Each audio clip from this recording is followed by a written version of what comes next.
दोस्तों इस वीडियो में हम लोग डिस्कस करेंगे तोरू दत्त की लाइफ को।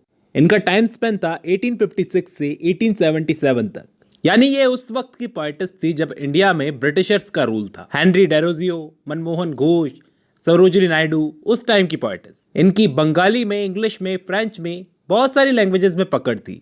बहुत कम एज में इनकी डेथ हो गई थी, लगभग 21 साल की एज में।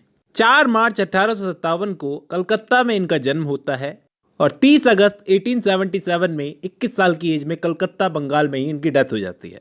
एक बंगाली फैमिली में इनका जन्म हुआ था जिन्होंने बाद में जाकर क्रिश्चियनिटी को अपना लिया था 1862 में, यानी जब ये 6 साल की थी। इनके अलावा इनके भाई और इनके पेरेंट्स भी राइटिंग किया करते थे। 3 बच्चों में सबसे छोटी थी तोरू दत्त। एक सिस्टर थी अरु, एक ब्रदर था अब्जू, उसके बाद तोरू। अब क्योंकि इन्होंने अपने सिबलिंग्स के साथ में ज्यादातर टाइम कलकत्ता में गुजारा अपना बचपन, तो वो चीज आपको इनकी राइटिंग्स में भी दिख जाती है।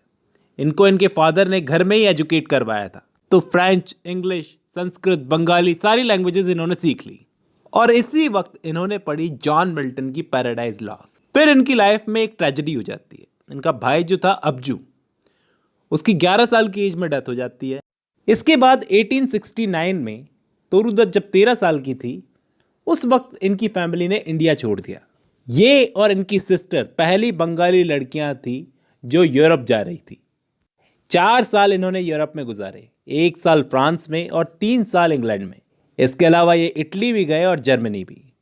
सबसे पहले ये फ्रांस में रहे 1869 से 1870 तक। वहां पर इन्होंने फ्रेंच को और ज्यादा बढ़ाया और फिर 1870 से 1873 तक ये कैम्ब्रिज में रही।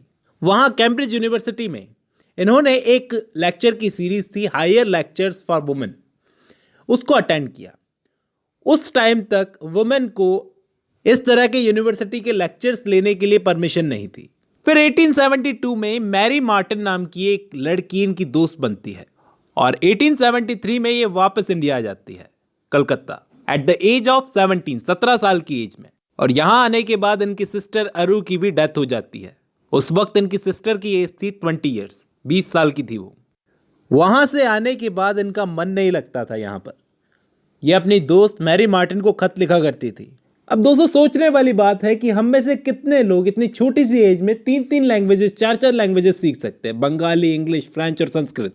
इनकी 2 नॉवेल्स हैं जिनको इन्होंने कंप्लीट नहीं किया। पहली बियांका, जिसको द यंग स्पेनिश मेडन कहा जाता है इंग्लिश में, और एक ये है जिसका फ्रेंच में नाम लिखा हुआ है। और इन नॉवेल्स की सेटिंग भी बाहर की है, यानी इन नॉवेल्स के अंदर नॉन इंडियन प्रोटैगनिस्ट हैं। इनके पोएट्री कलेक्शंस हैं a sheaf gleaned in French fields, ancient ballads, legends of Hindustan. A sheaf gleaned in French fields को पब्लिश करवाया गया था 1876 में, जिसका कोई प्रेफेस नहीं था, कोई इंट्रोडक्शन नहीं था। लगभग 165 पोएम्स को इन्होंने फ्रेंच से इंग्लिश में ट्रांसलेट किया था। 8 इनकी सिस्टर्स ने की थी। जिस वक्त इन्होंने अपने वर्क को पब्लिश करवाया था उस वक्त लोगों ने इतना अटेंशन नहीं दिया था, लेकिन 1877 में एडमंड गॉसी नाम के शख्स ने इस चीज को नोटिस किया और उस साल इनके वर्क्स को एग्जामिनर में रिव्यू किया। 1878 में इनका 2nd एडिशन पब्लिश हुआ और 1880 में इनका 3rd एडिशन पब्लिश हुआ। लेकिन अनफॉर्चुनेटली ये अपने एडिशंस को पब्लिश होते हुए देख नहीं पाई। 2nd एडिशन में 44 पोएम्स थी जिसका प्रीफेस इनके फादर ने लिखा था। और इसके अलावा मैंने आपको बताया कि 2 नॉवेल्स को ये अधूरा छोड़कर गई थी और कुछ ओरिजिनल पोएम्स भी थी इनकी जिनको ये अधूरा छोड़कर गई थी। इनके नोटेबल वर्क्स में आते हैं और कैजुरिना ट्री, द लोटस, सीता, जिन सब की वीडियोस आपको चैनल पर मिल जाएगी। इसके अलावा ये इनकी पब्लिकेशंस की डेट्स है दोस्तों, ये पूरी लिस्ट है जिनको आप नोट कर सकते हो। आज की इस वीडियो में बस इतना ही।